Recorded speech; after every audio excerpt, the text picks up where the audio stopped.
একটি ছোট পাখি ছিল যে প্রতিদিন আকাশে উঁচুতে ওড়ার স্বপ্ন দেখত।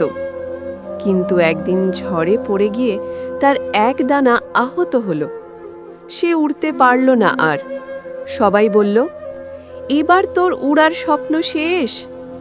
প্রথমে সে বিশ্বাস করেছিল সবাইকে, নিজেকে দুর্বল ভেবে গাছের ডালে বসে থাকত, আকাশের দিকে তাকিয়ে শুধু দীর্ঘশ্বাস ফেলত।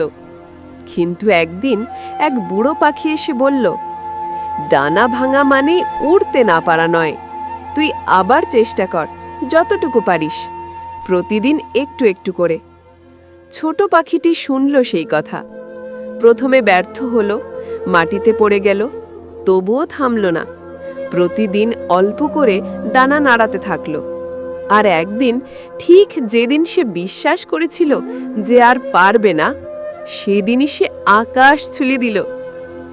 জীবনে যতবারই পড়ে যাও না কেন, মনে রেখো, আঘাত তোমাকে থামায় না, হাল ছেড়ে দেওয়াই থামায়।